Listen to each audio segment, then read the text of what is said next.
Hi friends, இன்னைக்கு நம்ம பார்க்க போகிறது 2004ல ரிலீஸ் ஆன எ மொமெண்ட் டு ரிமெம்பர் அப்படின்ற ஒரு கிளாசிக்கான கொரியன் ட்ராமா. ஸ்டோரியோட ஸ்டார்டிங் சீன்லேயே நம்ம ஹீரோனை தான் காட்டுறாங்க. பொட்டு படிக்கலாம் எடுத்துட்டு ரயில்வே ஸ்டேஷன்ல அவங்க லவ் பண்ற பையனோட ஓடி போயிடலாம் அப்படின்னு சொல்லிட்டு உட்காந்துட்டு இருக்காங்க. அதே டைம்ல நேரம் தான் போகுதே தவிர அவங்க ஆள் வந்த மாதிரியே இல்லை. அதுக்கப்புறம் தான் நம்ம ஹீரோனுக்கே புரியுது அவன் நம்மள சீட் பண்ணிட்டான், அவன் கண்டிப்பா இதுக்கப்புறம் வரமாட்டான் அப்படின்னு சொல்லிட்டு கண்ணெல்லாம் கலங்கி போய் அங்க இருந்து நம்ம ஹீரோயின் கிளம்பி நடந்து போறாங்க. போற வழியிலேயே சரி ஒரு கோக் சாப்பிட்டு போலாம் அப்படின்னு சொல்லிட்டு கோக் வாங்குறாங்க. பட் அவங்க இருந்த மென்டல் ஸ்டேட்ல அந்த கோக்க அங்கேயே வச்சுட்டு கொஞ்ச தூரம் அப்படியே நடந்து போறாங்க.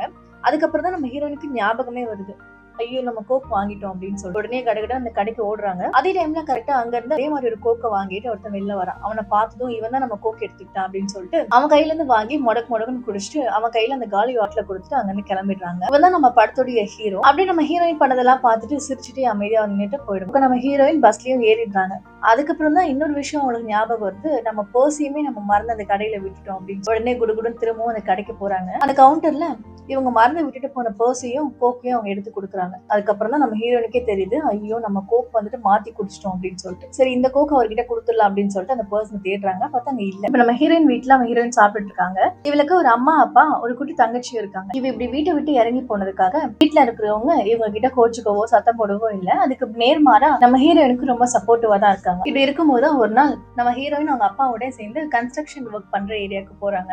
அவங்க அப்பா நீ வராதம்மா, நீ உள்ளே உட்காந்துக்கோ, டஸ்ட் அலர்ஜி ஆயிட போகுது அப்படின்னு சொல்லிட்டு உள்ளே உட்கார வச்சுட்டு அவர் மட்டும் போறாரு. அப்பதான் நம்ம ஹீரோயின் ஒரு விஷயத்த நோட் பண்ணி பாக்குறா. அன்னைக்கு கோக் மாத்தி குடிச்சாங்க இல்லையா நம்ம ஹீரோ, அவன் நம்ம ஹீரோயின் காரை தான் கிராஸ் பண்ணி போவான். பட் டக்குன்னு நம்ம ஹீரோனுக்கு அது ஞாபகமே வராது, எங்கேயோ பார்த்த மாதிரி இருக்கே அப்படின்றது மட்டும் தான் ஞாபகம் வரும். அப்படியே அடுத்த நாள் ஹீரோயின் ஆபீஸ்ல ஒர்க் பண்ணிட்டு இருக்கும்போது அங்க ஒரு கார்பெண்டர் நம்ம ஹீரோனுக்கு ரொம்ப தேவைப்படுறாங்க அந்த ஒர்க் எல்லாம் பண்றதுக்கு. அதனால டக்குன்னு நம்ம ஹீரோயின் அவங்க அப்பா கால் பண்ணி இந்த மாதிரி எங்க ஆபீஸ்ல ஒரு பிரச்சனை, கார்பெண்டர் தேவை, கொஞ்சம் அரேஞ்ச் பண்ண முடியுமான்னு கேக்குறா. அவரும் எனக்கு தெரிஞ்ச ஒரு ஒரு கார்பெண்டர் இருக்கான், நான் அவனை அனுப்பிச்சு வைக்கிறேன் அப்படின்னு சொல்லிட்டு நம்ம ஹீரோ தான் ரெக்கமெண்ட் பண்ணிருப்பாரு. பாப்பா சொன்ன மாதிரி அடுத்த நாள் காலையில அந்த கார்பெண்டரும் வராரு. நம்ம ஹீரோவை பார்த்ததும் நம்ம ஹீரோயினுக்கு அந்த பழைய தாட் ஞாபகம் வந்துருது, ஆமா இவன் கிட்ட தான் நம்ம கோக்க வாங்கி குடிச்சிட்டோம் அப்படின்னு சொல்லிட்டு அவனை எப்படி ஃபேஸ் டு ஃபேஸ் பாக்குறது அப்படின்னு சொல்லிட்டு கொஞ்சம் வெக்க வந்து தூரமா நின்னே ரசிக்கிறா. சொன்ன தப்ப வந்து இன்னைக்கு நம்ம திருத்திடுவோம் அப்படின்னு சொல்லிட்டு நம்ம ஹீரோக்கு ஒரு கோக் வாங்கி கொடுக்கலாம் அப்படின்னு சொல்லிட்டு கோக் எடுக்கிறதுக்காக போறா. அப்ப கரெக்டா அங்க நம்ம ஹீரோவும் வந்து நம்ம ஹீரோயின் எடுத்துட்டு இருந்த கோக்க அவ கையில இருந்து புடுங்கிட்டு இவன் அதே மாதிரி குடிச்சிட்டு நம்ம ஹீரோயின் பண்ண மாதிரி அந்த காலி கேன மட்டும் நம்ம ஹீரோயின் கையில கொடுத்துட்டு போறான். அப்படியே யோசிச்சுட்டே ரோட்ல சிரிச்சுட்டே நடந்து போவா. அப்ப கரெக்டா ஆப்போசிட்ல இருந்து வந்த ஒருத்தர் நம்ம ஹீரோயினோட ஹேண்ட் பேக் திருடிட்டான். எல்லாத்தையுமே பக்கத்துல அந்த ஹீரோ பார்த்துட்டு தான் இருந்திருப்பான். அந்த திருடன் அடிச்சு நம்ம ஹீரோயின் பேக் வாங்கி நம்ம ஹீரோயின் கிட்டே கொடுத்துறான். இதனால ஹீரோயினுக்கு நம்ம ஹீரோவை கொஞ்சம் பிடிக்க ஆரம்பிக்குது. அப்படியே அடுத்த நாள் நைட்டு நம்ம ஹீரோயின் அவ ஃப்ரெண்ட்ஸோட நடந்து போயிட்டு இருப்பா. அப்ப கரெக்டா ஹீரோவும் ஒரு இடத்துல உட்காந்துட்டு இருப்பான். இதை பார்த்ததும் ஹீரோயின் ஹீரோ பக்கத்துலயே உட்காந்து பேச ஆரம்பிக்கிறா. அப்ப டக்குன்னு கரெக்டா நம்ம ஹீரோ ப்ரப்போஸ் பண்ணிடுறான். அவகிட்ட ஒரு குடிக்கிற ட்ரிங்க் ஒண்ணு கொடுத்துட்டு இதை நீ குடிச்ச அப்படின்னா என் லவ் நீ அக்செப்ட் பண்ணிக்கிட்டேன்னு அர்த்தம், இது நீ குடிக்கல அப்படின்னா இதுக்கப்புறம் நான் டிஸ்டர்ப் பண்ண மாட்டேன் அப்படின்னு சொல்லுவான். நம்ம ஹீரோயின் யோசிக்கவே மாட்டா, உடனே அதை எடுத்து குடிச்சிருவா. டக்குன்னு நம்ம ஹீரோவும் நம்ம ஹீரோயினை கிஸ் பண்ணிடும். இங்க வச்சு இவங்க 2 பேரும் லவ் பண்ண ஸ்டார்ட் பண்றாங்க. இப்படி இருக்கு ஒரு நாள் ஹீரோவோட வீட்டுக்கு நம்ம ஹீரோயினை இன்வைட் பண்றா. அவளும் வீடெல்லாம் சுத்தி பார்த்துட்டு ஒரு டிராயர் ஒன்று ஓபன் பண்ணலான்னு போகும்போது அதை மட்டும் நீ தொடாத அப்படின்னு சொல்லிட்டு ஹீரோ வார்ன் பண்றான். இதுல நமக்கு எதுக்குடா வம்பு அப்படின்னு சொல்லிட்டு ஹீரோயினும் சரி ஓகே வேண்டாம் அப்படின்னு சொல்லிட்டு வந்துடுறாங்க. அப்பதான் நம்ம ஹீரோ இன்னொரு விஷயத்த சொல்றான், அவன் ஆர்கிடெக்ட் ஆகிறதுக்காக படிச்சுட்டு இருக்கான், ஒரு எக்ஸாம் இருக்கு அது எழுத போறான், எழுதினதுக்கு அப்புறம் நான் ஆர்கிடெக்ட் அப்படின்ற விஷயத்த சொல்றான். அப்படியாக இவங்க 2 பேரோட ரிலேஷன்ஷிப்பும் ரொம்ப நல்லபடியாவே போயிட்டு இருக்கு. அப்படி இருக்க ஒரு நாள் நம்ம ஹீரோயின் அவருடைய எக்ஸ் லவர் பத்தி சொல்லலாம் அப்படின்னு சொல்லிட்டு அவன் எப்படி எல்லாம் ஏமாத்துறான் அப்படின்றத பத்தி சொல்லிட்டு இருப்பா. டக்குன்னு நம்ம ஹீரோவும் அதை பத்தி எல்லாம் எதுக்கு இப்ப பேசணும், அதனுடைய பாஸ்ட் அதை பத்தி எனக்கு எந்த கவலையும் இல்ல அப்படின்னு சொல்லிட்டு இதுக்கப்புறம் நம்ம ஃபியூச்சரை பார்க்கலாம் அப்படின்னு சொல்லிட்டு நம்ம ஹீரோனுக்கு ரொம்பவே ஆறுதலா பேசுவோம். இப்படி இவங்க ரிலேஷன்ஷிப் ரொம்ப நல்லபடியா போயிட்டு இருக்கும்போது நம்ம ஹீரோயினும் ரொம்ப சந்தோஷமா இருப்பாங்க. ஒரு நாள் இப்படி இவங்க சந்தோஷமா இருக்கிறதெல்லாம் பார்த்துட்டு அவங்க அப்பாவே டைரக்டா கேக்குறாரு, என்னவா யார் அந்த பையன் அப்படின்னு சொல்லிட்டு நம்ம ஹீரோயின் பயங்கரமா தயங்குறத பார்த்துட்டு நீ யார் லவ் பண்ணாலும் எனக்கு ரொம்ப சந்தோஷம் தான்மா, உன்னுடைய சந்தோஷம் தான் என்னுடைய சந்தோஷமும் அப்படின்னு சொல்றாரு. அதனால நீ யார் லவ் பண்ணாலும் பரவாயில்ல கூட்டிட்டு வா, சீக்கிரமா நம்ம 2 வீட்டாரும் பேசி இவங்க கல்யாணத்தையும் முடிச்சிடலாம் அப்படின்னு சொல்றாங்க. இதனால இன்னுமே நம்ம ஹீரோயின் பயங்கரமா ஹாப்பி ஆயிடுறாங்க. நம்ம ஹீரோ கிட்ட ரொம்ப சந்தோஷமா வந்துட்டு இந்த மாதிரி அப்பா நம்ம கல்யாணத்துக்கு சம்மதி சொல்லிட்டாரு, நான் பாக்கணும்னு கேட்டாரு, எப்ப நம்ம போலாம் அப்படின்னு சொல்லிட்டு கேட்கறான். அதுக்கு உடனே ஹீரோ சொல்லுவான், இந்த நிலைமையில நான் வந்தேன் அப்படின்னா அவருக்கு என்ன சுத்தமா பிடிக்காது, நான் ஃபர்ஸ்ட் ஒரு ஆர்கிடெக்ட் ஆயிடுறேன், அதுக்கப்புறம் நான் கண்டிப்பா உன் பேரண்ட்ஸை பார்க்க வரேன், கொஞ்சம் டைம் கொடு அப்படின்னு சொல்லிட்டு கேட்கறான். நம்ம ஹீரோனும் அப்போதைக்கு விட்டுறா. அப்புறம் எப்படியோ கஷ்டப்பட்டு கன்வின்ஸ் பண்ணி ஹீரோனுடைய அப்பா அம்மா பாக்கிறதுக்காக ஹீரோவை கூட்டு வந்துடுறா. ஹீரோனுடைய அப்பா இவளை பார்த்ததும் பயங்கரமா டென்ஷன் ஆயிடுறாரு. நம்ம கம்பெனில நமக்கு கீழே வேலை பாக்குற இவனையா என் பொண்ணு லவ் பண்றா அப்படின்னு சொல்லிட்டு பயங்கரமா டென்ஷன் ஆயிடுறா. அதே டைமுக்கு கரெக்டா ஹீரோனும் ரெஸ்ட் ரூம் போயிட்டு வரேன் அப்படின்னு சொல்லிட்டு அங்க இருந்து கிளம்பிடுவா. அப்ப டக்குன்னு ஹீரோனுடைய அப்பா ஹீரோவை பார்த்து வார்ன் பண்றான், இதெல்லாம் நமக்கு செட் ஆகாது அப்படின்னு சொல்லிட்டு. அப்ப இந்த பக்கம் நம்ம ஹீரோயினை காட்டுறாங்க. வாஷ்ரூம் போனவங்க திடீர்னு மயங்கி விழுந்துடுறாங்க. இதை பார்த்ததும் குடுகுடு நம்ம ஹீரோ ஓடி போய் அவளை தூக்கி ஹாஸ்பிட்டலுக்கு எடுத்துட்டு போறான். இது எல்லாத்தையும் அவங்க அப்பாவும் டாக்டரும் பக்கத்துல இருந்து பாத்துட்டு தான் இருப்பாரு. ஹாஸ்பிட்டல்ல இருந்து கண்ணை திறந்த ஹீரோயின் அவங்க வீட்டுல இருக்கிறவங்களை கூட தேடாம நம்ம ஹீரோவை தான் ஃபர்ஸ்ட் ஹக் பண்றான். அதை பார்த்ததும் அவங்க அப்பா சரி ஓகே பொண்ணுக்கு இவ்வளோ லவ் பண்றாளே இவனே கல்யாணம் பண்ணி வச்சிடலாம் அப்படின்னு சொல்லிட்டு முடிவெடுத்துறாங்க. அப்படியே அவங்க 2 பேரோட கல்யாணமும் நடக்குது. அவங்க அப்பாவோட பெர்மிஷனோட கல்யாணம் எல்லாம் ஆகி ரொம்ப சந்தோஷமாவே அவங்க லைஃப் மூவ் ஆகுது. அப்படி நம்ம ஹீரோவும் அந்த ஆர்கிடெக்ட் எக்ஸாம் எல்லாம் எழுதி முடிச்சுட்டு அவன் ஒரு ஆர்கிடெக்டாவும் ஆயிடுறான். இப்படி இவங்க 2 பேரோட லைஃபும் ரொம்ப நல்லா போயிட்டு இருக்கும் போது தான் நம்ம ஹீரோயின் கிட்ட நிறைய டிஃபரெண்டான மாற்றம் எல்லாம் வர ஆரம்பிக்குது. கொஞ்சம் கொஞ்சமா அவளுக்கு ஒரு சில விஷயங்கள்லாம் மறக்க ஆரம்பிக்குது. கேஸ் ஆன்ல இருக்கு, சமைச்சு முடிச்சு அதை ஆஃப் பண்ணாம இருக்கிறதுல இருந்து ஒரு சின்னதா அவகிட்ட இருந்து கொஞ்சம் டிஃபரன்ஸ் எல்லாமே தெரிய ஆரம்பிக்குது. இது எல்லாத்தையுமே நம்ம ஹீரோயின் அவளுடைய ஃப்ரெண்ட்ஸ் கிட்ட எல்லாமே சொல்றா. எனக்கு இந்த மாதிரி நிறைய விஷயங்கள் மறக்குது, வீட்டுக்கு போற வழியெல்லாம் கூட நான் சில டைம்ல மறந்துடுறேன் அப்படின்னு சொல்லிட்டு அந்த டைம்ல அவங்க ஃப்ரெண்ட்ஸ் பெருசா எடுத்துக்கல, சிரிச்சுட்டு காமெடியா நினைச்சிட்டு விட்டுறாங்க. ஆனா இதெல்லாம் நம்ம ஹீரோயின் சாதாரணமா எடுத்துக்கல. உடனே ஒரு டாக்டர் கிட்ட போயிட்டு எனக்கு இந்த மாதிரி இப்பெல்லாம் நிறைய விஷயங்கள் மறக்குது அப்படின்னு சொல்றா. அதை கேட்டுதான் டாக்டரும் இவகிட்ட ஒரு சில இம்பார்ட்டன்ட் கொஸ்டின்ஸ் எல்லாமே கேக்குறாங்க, உன் பர்த்டே டேட் அந்த மாதிரி. ஆனா நம்ம ஹீரோயினுக்கு அவளுடைய டேட் ஆஃப் பர்த் கூட சுத்தமா ஞாபகமே இல்லை. அதனால அந்த டாக்டர் டக்குன்னு அவனுக்கு ஒரு சில டெஸ்ட் எல்லாம் நான் எடுக்க வேண்டியது இருக்கு, நீ போயிட்டு ஒரு 1 வீக் கழிச்சு வேணா வாமா அப்படின்னு அனுப்பிச்சு விட்டுறாங்க. இப்படியாக ஒரு நாள் நம்ம ஹீரோ அவளை கூட்டிட்டு அவனுடைய குருவை பாக்கிறதுக்காக கூட்டிட்டு போறான். இந்த குரு தான் நம்ம ஹீரோக்கு எல்லா விஷயங்களையுமே சொல்லி கொடுத்தது. நம்ம ஹீரோவுடைய நிறைய பேட் டேஸ்ல எல்லாம் இந்த குரு தான் நம்ம ஹீரோக்கு பயங்கர சப்போர்ட்டிவா இருந்திருக்காரு. அதனாலே நம்ம ஹீரோக்கு இவர் ரொம்பவே பிடிக்கும். அப்படியே அந்த குரு கிட்ட நம்ம ஹீரோயினையும் இன்ட்ரோடியூஸ் பண்ணி வைக்கிறாங்க. அப்படியே கொஞ்ச நேரம் குரு கிட்ட பேசலாம் அப்படின்னு சொல்லிட்டு நம்ம ஹீரோயின் குரு கிட்ட பேசிட்டு இருப்பான். அப்பதான் நம்ம ஹீரோயினுக்கு இன்னொரு விஷயம் தெரியுது, நம்ம ஹீரோக்கு அம்மா இருக்காங்க அப்படின்றது. ஏன் அப்படின்னா இது வரைக்கும் அவனுக்கு இப்படி ஒரு அம்மா இருக்காங்க அப்படின்றத நம்ம ஹீரோ சொல்லியிருக்க மாட்டான். அப்படி யோசிச்சுட்டு இருக்கும் போதே அவளுக்கு ஒரு விஷயம் ஞாபகம் வருது. இதுக்கு முன்னாடி ஒரு டைம் ஒரு டிராவை ஓபன் பண்ணக்கூடாது அப்படின்னு சொல்லியிருப்பான். இவளும் அப்போதைக்கு அதை கேஷுவலா விட்டுருப்பான். அதுக்கப்புறம் தான் நம்ம ஹீரோயினுக்கு தோணுது அதுல மேபி தேடி பார்த்தா ஏதாச்சும் கிடைக்கும் அப்படின்னு சொல்லிட்டு உடனே அன்னைக்கு நைட்டே அது என்ன செக் பண்ணலாம் அப்படின்னு சொல்லிட்டு அந்த டிரா எடுத்து செக் பண்ணி பாக்குறான். பார்த்தா கரெக்டா அவங்க அம்மாவுடைய போட்டோவும் அவங்க அம்மாவுடைய நிறைய டீடைல்ஸுமே அதுல இருக்கு. அது எல்லாத்தையும் பத்திரமா வச்சுட்டு அடுத்த நாள் நம்ம ஹீரோ கிட்டே கேட்கிறான், உனக்கு இந்த மாதிரி ஒரு அம்மா இருக்கு, நீ ஏன் இவ்வளவு நாள் என்கிட்ட சொல்லல அப்படின்னு சொல்லிட்டு.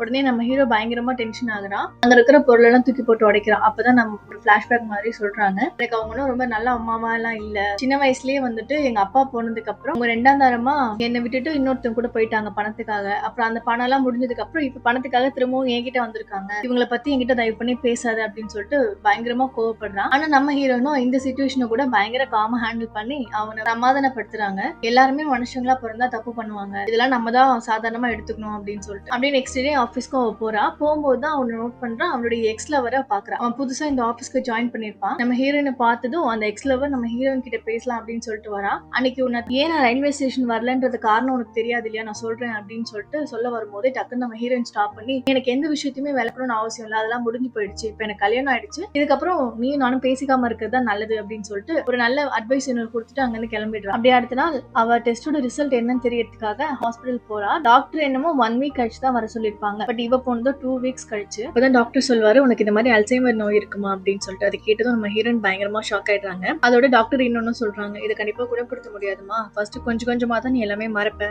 அதுக்கப்புறம் உனக்கு ஃபுல்லாவே மறந்து போயிடும், அப்புறம் நீ யார் அப்படின்றதே தெரியாம ஒரு நாள் நீ இறந்து போயிடுவ அப்படின்னு சொல்லிட்டு. அது கேட்கும் போது நம்ம ஹீரோயின் பயங்கரமா ஷாக் ஆயிடுறாங்க. இருக்கிற கொஞ்ச நாள் இதுக்கப்புறமாச்சும் நம்ம ஹீரோ கூட சந்தோஷமா இருக்கணும் அப்படின்னு நினைக்கிறாங்க. அப்படியே நம்ம ஹீரோயின் பயங்கரமா சோகமாயிடுறாங்க. எல்லாத்தையும் கேட்டுட்டு அப்படியே அழுதுகிட்டே வீட்டுக்கும் வந்துடுறாங்க. இந்த விஷயம் கண்டிப்பா ஹீரோக்கு தெரிஞ்சா அவன் ரொம்பவே வருத்தப்படுவான். நம்ம இருக்கிற கொஞ்ச நாள் வந்துட்டு கண்டிப்பா நம்ம ஹீரோ கூட தான் வந்து டைம் ஸ்பெண்ட் பண்ணணும், அதுக்கப்புறம் நம்ம இறந்து போனாலும் பரவாயில்ல அப்படின்னு நம்ம ஹீரோயின் நினைக்க ஆரம்பிக்கிறான். அதனாலேயே வேலையை விட்டுடலாம் அப்படின்ற ஒரு முடிவுக்கும் வர. அடுத்த நாள் காலையில நம்ம ஹீரோக்கு டிஃபன் எல்லாம் கட்டி அவனை ரெடி பண்ணி ஆஃபீஸ்க்கு அனுப்பிச்சு விட்டுறான். அப்பதான் நம்ம ஹீரோனுக்கு ஒரு கால் வருது. என்னன்னு பார்த்தா அவன் எக்ஸ் லவர் கிட்ட இருந்து, இந்த மாதிரி நான் வேலைக்கு வந்துட்டதுனாலதான் நீ வேலையை விட்டு போயிட்டியா அப்படின்னா உங்ககிட்ட ஒரு விஷயம் சொல்லணும், ப்ளீஸ் எனக்கு கொஞ்சம் ஒரே ஒரு டைம் வந்து மீட் பண்ண அப்படின்னு சொல்லிட்டு கேட்கறான். சரி ஓகே அப்போ ஒரே ஒரு டைம் தானே அப்படின்னு சொல்லிட்டு இவளும் ஆஃபீஸ் கிளம்பி போயிட்டு இருக்கான். அப்படியே ரிசைனும் பண்ணிடலாம் அப்படின்னு சொல்லிட்டு. அப்பதான் டக்குன்னு நம்ம ஹீரோ நடந்து போயிட்டு இருக்கும் போதே நம்ம ஹீரோயின் கொஞ்சம் கொஞ்சமா ஒரு சில விஷயங்கள் மறக்க ஆரம்பிக்கிறாங்க. அப்பதான் அவளுடைய எக்ஸ் லவரும் இவளுக்கு நேரா வர்றதும் பார்த்ததும் இவங்க 2 பேரும் லவ் பண்ணிட்டு இருந்த அந்த ஞாபகம் எல்லாம் இவளுக்கு வர ஆரம்பிக்குது. உடனே ஓடி போயிட்டு, என்ன இவ்வளவு லேட்டா வந்திருக்கீங்க, உங்களுக்காக தான் இவ்வளவு நேரம் வெயிட் பண்ணன்ற மாதிரி எல்லாம் பேசிட்டு இவங்க 2 பேரும் ஒரு இடத்துல போய் உட்காந்து பேசிட்டு இருக்காங்க. இப்படி பேசிட்டு இருக்கும் போதே டக்குனு இவளுக்கு எல்லா விஷயமும் ஞாபகம் இருந்தது. வந்ததும் அங்க இருந்து எந்திரிச்சு குடுகுடுன்னு வந்துடுறான். இந்த பக்கம் லஞ்ச் டைம் வந்ததும் சாப்பிடலாம் அப்படின்னு சொல்லிட்டு நம்ம ஹீரோவும் டிஃபன் பாக்ஸ் ஓபன் பண்ணா சாதம் மட்டும் தான் இருக்கும், குழம்பு வச்சிருக்க மாட்டான். ஆல்ரெடி அவன் நிறைய விஷயங்கள் மறக்கிறான் அப்படின்றத நம்ம ஹீரோ நோட் பண்ணி தான் வச்சிருந்திருப்பான். இவ வேற டாக்டர் கிட்ட அப்படி இப்படின்னு ஏதோ சொல்லியிருந்தாலே அப்படின்னு சொல்லிட்டு டவுட் வந்து அவளுடைய டிராயர்லாம் வந்து செக் பண்ணி பாக்குறான். அப்பதான் நம்ம ஹீரோ ஒரு விஷயத்த பாக்குறான், நம்ம ஹீரோயினுக்கு அல்சைமர் இருக்கு அப்படின்றது. உடனே அந்த டாக்டர் கிட்டே போறான். அங்க போயிட்டு, நான் தான் சுஜினோட ஹஸ்பண்ட், அவளுக்கு ஏதாச்சும் பிரச்சனையா டாக்டர், அவ அடிக்கடி நிறைய விஷயங்கள் மறந்துடுறாளே அப்படின்னு சொல்லிட்டு கேக்குறான். அது டாக்டரும் சொல்றாங்க, இந்த மாதிரி அவளுக்கு அல்சைமர் இருக்கு, அவ கொஞ்சம் கொஞ்சமா எல்லாத்தையும் மறந்து ஒரு நாள் எல்லாத்தையும் மறந்து இறந்து போயிடுவா அப்படின்றது சொல்றான். கேட்டதும் நம்ம ஹீரோக்கா பயங்கர ஷாக்கு. அந்த டாக்டரே அடிக்கிறதுக்காக போறான். அப்பதான் அந்த டாக்டர் சொல்வாரு, நீங்க என்ன அடிச்சு என்ன பண்ண முடியும், இது சரி பண்ண கூட முடியாது, நம்மளால இருக்கிற வரைக்கும் உங்க பொண்டாட்டி நீங்க பத்திரமா பாத்துக்கோங்க அப்படின்னு சொல்லிட்டு ஒரு அட்வைஸ் ஒண்ணு கொடுத்து அனுப்பிச்சு விட்றாங்க. அங்க இருந்து நேரா நம்ம சுஜினதா பார்க்க வரா. நம்ம ஹீரோவை பார்த்ததுமே புரிஞ்சிருது அவளுக்கு, இவனுக்கு எல்லா விஷயமுமே தெரிஞ்சிருச்சு அப்படின்னு சொல்லிட்டு. சுஜின் கண்ணுல டக்குன்னு கண்ணீரே வர ஆரம்பிக்குது. கண்ணெல்லாம் கலங்கி போயிட்டு, இன்னும் கொஞ்ச நாளா நான் எல்லாமே மறந்து போயிடுவேன் அப்படின்னு சொல்றான். இதை விட எனக்கு பெரிய பயமே நான் உன்ன மறந்துடுவேணும் அப்படின்றதுதான் அப்படின்னு சொல்லிட்டு ரொம்பவே தேம்பி அழுவா. நீ எதுக்கும் கவலைப்படாத, உனக்கு என்ன ஆனாலும் சரி எப்பவுமே நான் உன் கூட இருப்பேன் அப்படின்னு சொல்லிட்டு நம்ம ஹீரோவும் பயங்கரமா சப்போர்ட் பண்ணுவான். அப்படியே கொஞ்ச நாளும் போகுது. நம்ம ஹீரோயின் நிறைய விஷயங்கள் மறக்க கூடாது அப்படின்னு சொல்லிட்டு எல்லாமே ஸ்டிக்கி நோட்ஸ்ல நோட் பண்ணி வச்சிருப்பான் வீடு ஃபுல்லா. அப்படியே நம்ம ஹீரோயினுடைய வீட்டு அட்ரஸ் எல்லாமே எழுதி அவ கழுத்துல ஒரு டேக் மாதிரி கொடுத்து மாட்டி விட்டுறா. அடுத்த நாள் காலையிலேயே நம்ம ஹீரோவை பயங்கரமா சூப்பரா ரெடி பண்ணி ஆஃபீஸ்க்கு அனுப்பிச்சு விட்டுறா. அவன் போன கொஞ்ச நேரத்துல காலிங் பெல் அடிக்குது. யாருன்னு பார்த்தா நம்ம ஹீரோயினுடைய எக்ஸ் தான். அவனை பார்த்ததும் நம்ம ஹீரோயின் பழசெல்லாம் மறந்து போயிட்டு இவன் தான் நம்ம ஹஸ்பண்ட் நினைச்சுக்கிட்டு வாங்க வாங்க உள்ள வாங்க அப்படின்னு சொல்லிட்டு அவ பாட்டுக்கு கேஷுவலா பேச ஆரம்பிப்பா. இது அட்வான்டேஜா அவனும் எடுத்துக்கிறான். இதே டைம்ல கரெக்டா நம்ம ஹீரோவும் வரான். ஏதோ டாக்குமெண்ட் மறந்து வச்சுட்டேன் அப்படின்னு சொல்லிட்டு உள்ள அந்த எக்ஸ் லவரை பார்த்ததும் நம்ம ஹீரோக்கு பயங்கர டென்ஷன் ஆகுது. போட்டு பயங்கரமா அடின்னு அடிக்கிறான். இது பார்த்ததுக்கு அப்புறம் தான் நம்ம ஹீரோனுக்கு ஞாபகம் வருது, நம்ம எவ்வளவு பெரிய தப்பு பண்ணிட்டோம் அப்படின்னு சொல்லிட்டு. இப்படி இவங்க 2 பேரும் அடிச்சிட்டு இருக்கிறத கரெக்டா அந்த டைம் பார்த்து ஹீரோனுடைய ஃபேமிலில இருந்து வரவங்களும் பாத்துட்டாங்க. பார்த்ததும் இங்க என்ன நடக்குது அப்படின்னு சொல்லிட்டு கேக்குறாங்க. அப்புறம் வேற வழி இல்லாம நம்ம ஹீரோ இருக்கிற அல்சைமர் நோயை பத்தி அவங்க அப்பா கிட்ட எடுத்து சொல்றான். அவங்க அப்பாவும் சிச்சுவேஷனை புரிஞ்சுக்கிட்டு, இதுக்கப்புறம் எங்க பொண்ணு நாங்க பாத்துக்கிறோம், உனக்கு ஒரு நல்ல ஃபியூச்சர் இருக்கு, உன்னுடைய லைஃப் நீ போய் பாரு அப்படின்னு சொல்லிட்டு ஒரு நல்ல அட்வைஸ் ஒண்ணு கொடுக்குறாரு. பட் ஹீரோ அதெல்லாம் காதுல வாங்கிக்கல. என்ன நடந்தாலும் நான் அவ கூட தான் இருப்பேன் அப்படின்னு சொல்லிட்டு ரொம்பவே ஸ்ட்ராங்கா இருக்கான். இப்படி இவங்க 2 பேர் பேசிட்டு இருக்கும் போதே கரெக்டா நம்ம ஹீரோ அங்க இருந்து வந்துடுறாங்க. வந்து கரெக்டா நின்னுட்டு அவங்களை அறியாமே அவங்களே தெரியாம சுவிட்ச் ஆஃப் போயிடுறாங்க. இதை பார்த்ததும் ஹீரோ அங்க இருந்து ஓடி வந்து அதெல்லாத்தையும் கிளியர் பண்றான். அடுத்த நாள் நம்ம ஹீரோ அப்படியே வேலைக்கு கிளம்பி போறான். போற டைம்ல நம்ம ஹீரோயினுடைய எக்ஸ் லவர் பேரு சொல்லி பாய் சொல்றான். அதை கேட்கும் போது ஹீரோ டக்குன்னு எதுவுமே பெருசா ரியாக்ட் பண்ணிக்காம பாய் சொல்லிட்டு அங்க இருந்து வெளில வந்துடுறான். வெளில வந்ததுக்கு அப்புறம் ரொம்பவே மனசு கஷ்டப்பட்டு அழ ஆரம்பிக்கிறான். அதுக்கப்புறம் நம்ம ஹீரோயின் உள்ள இருக்கிற எல்லா போட்டோஸ் எல்லாத்தையுமே ஸ்டிக்கி நோட்ஸ் எல்லாம் பார்த்துட்டு இருக்கும் போது அவளுக்கு இன்னொரு விஷயம் ஞாபகம் வருது, நம்ம இப்ப பேரை மாத்தி சொல்லிட்டோம் அப்படின்னு சொல்லிட்டு. அது அவளுக்கு அங்க தெரிய ஆரம்பிச்சதும் அவளுக்கும் பயங்கர மனசு கஷ்டமாகுது, நம்ம எவ்வளவு பெரிய ஒரு தப்பு பண்ணிட்டோம் திரும்பவும் அப்படின்னு சொல்லிட்டு. இவன் வேலையெல்லாம் முடிச்சுட்டு வீட்டுக்கு வரான். வந்து உள்ள ஃபுல்லா தேடி பார்த்தா சுஜினை காணோம். அதுக்கு பதிலா ஒரே ஒரு பேப்பர் மட்டும் தான் இருக்கு. அதுல நம்ம ஹீரோயின், நீதான் எனக்கு எப்பவுமே ரொம்ப பிடிச்ச ஒரு பர்சன், நீதான் என்னோட உலகமே, உன்னை நான் டெய்லி ஹர்ட் பண்றேன்னு எனக்கே தெரியுது, எனக்கு இதெல்லாம் ரொம்ப கஷ்டமா இருக்கு, அதனால நான் உன்னை விட்டு ரொம்ப தூரமா போறேன், தயவு பண்ணி என்ன தேடாத அப்படின்னு சொல்லிட்டு ஒரு லெட்டர் இருக்கு. அது மட்டும் இல்லாம அந்த லெட்டர்ல கடைசியா நீ படிச்சு முடிச்சது எங்க அப்பா கிட்ட போ அப்படின்னு எழுதிருக்கு. அதனால அந்த லெட்டர் எடுத்துட்டு அப்படியே அவங்க அப்பா கிட்ட போவா. பார்த்தா அவங்க அப்பா கிட்ட ஒரு டிவோர்ஸ் நோட்டீஸ் ஒண்ணு இருக்கு. அது டக்குன்னு அவன் கிழிச்சு போட்டுறான். அதை பார்த்து அப்படியே கொஞ்ச நாள் போகுது. அப்படி இருக்கும்போது தான் நம்ம ஹீரோக்கு ஒரு லெட்டர் ஒண்ணு வருது. அது எழுதுனது ஹீரோயின் தான். இந்த மாதிரி உன் ஞாபகம் எனக்கு இப்பதான் வந்துச்சு, சோ என்னை பாக்குறதுக்காக வா அப்படின்னு சொல்லிட்டு அந்த லெட்டர் இருக்கும். அதை பார்த்ததும் நம்ம ஹீரோவும் கிளம்பி போயிடுவான். அங்க போய் பார்த்தா அது ஒரு ஹாஸ்பிட்டல். நம்ம ஹீரோயின் அங்க ட்ரீட்மெண்ட் எடுத்துட்டு இருப்பாங்க. நம்ம ஹீரோ போனதும் ஹீரோயின் பாப்பா. பட் நம்ம ஹீரோயினுக்கு அது எதுவுமே ஞாபகமே இருக்காது, இவன் யாரு அப்படின்னு சொல்லிட்டு. அதனால இவளுக்கு இதெல்லாம் ஞாபகப்படுத்தலாம் அப்படின்னு சொல்லிட்டு இவங்க ஃபர்ஸ்ட் டைம் மீட் பண்ண அந்த ஷாப்க்கே கூட்டிட்டு போறா. அங்க போயிட்டு இவங்க ஃபர்ஸ்ட் டைம் மீட் பண்ணும்போது இவ எப்படி கோக் எடுத்துட்டு வெளில வருவானோ அதே மாதிரி திரும்பவும் அதை ரீக்ரியேட் பண்றாங்க. சோ அதே மாதிரி இவனும் வெளில வரான். நம்ம ஹீரோயின் பாக்குறாங்க. அவங்களுக்கு கொஞ்சம் கொஞ்சமா ஒரு சில விஷயங்கள் ஞாபகம் வருது. அப்படியே அந்த கடைக்குள்ள போனா அந்த கடைக்குள்ள ஃபுல்லா அவங்களுடைய ஃபேமிலி மெம்பர்ஸ் தான் இருக்காங்க. அப்படியே கொஞ்ச நேரத்துல இவளுக்கு எல்லாமே ஞாபகம் வர ஆரம்பிக்குது. பட் இதுல சோகம் என்ன அப்படின்னா, இன்னும் கொஞ்ச நாள்லயோ இல்ல கொஞ்ச நேரத்திலயோ இது எல்லாத்தையுமே திரும்பவும் மறக்கதான் போறான். சோ மறக்கிற வரைக்கும் நம்ம ஹீரோ கூட